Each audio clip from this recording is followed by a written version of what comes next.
আপনারা যদি আপনাদের বিরুদ্ধে হয় বৈষম্যগুলো নিয়ে আগামীর বাংলাদেশে কলিজাটা বড় করে কথা বলতে চান, সবার আগে ওই মদের পাট্টাগুলো ভেঙে ফেলেন।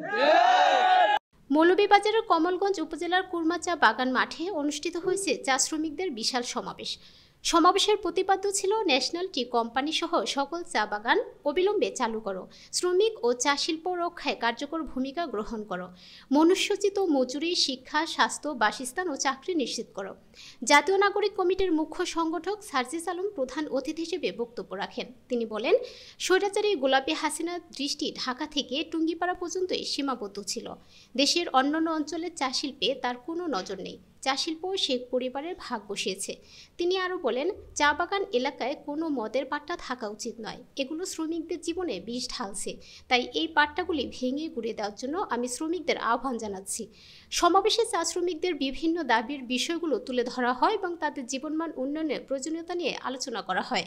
একটা চক্রান্ত, আমাদের অনেক ভাইরা রয়েছেন, এই ভাইরা তো তারা পুরুষের কলিজা, তারা সিনাটা টান করে যে কোনো বৈষম্যের বিরুদ্ধে লড়াই করার কথা ছিল।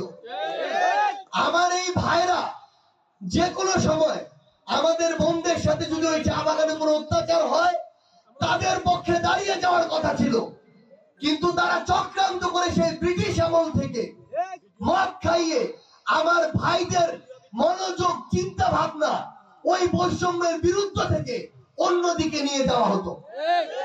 তাদেরকে মাতাল করে রাখার এটা একটা চক্রান্ত ছিল, যেন তাদের পেটে খিদার কথা না আসে, যেন তাদের পেটে তার ওই বোন, স্ত্রী, তাদের কষ্টের কথা না আসে, যেন তাদের মাথায় তাদের সন্তানদের শিক্ষার কথা না আসে, যেন তাদের শরীরে কোনো আঘাত লাগলে সেই চিকিৎসার কথা মাথায় না আসে।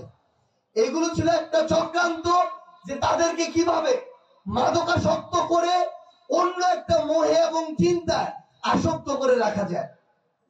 কিন্তু সেই যে শত বছরের আগের দাস প্রথা, এই প্রথার একটা অংশ এখনো বলতে কষ্ট লাগে আমাদের চা বাগানগুলোতে আছে।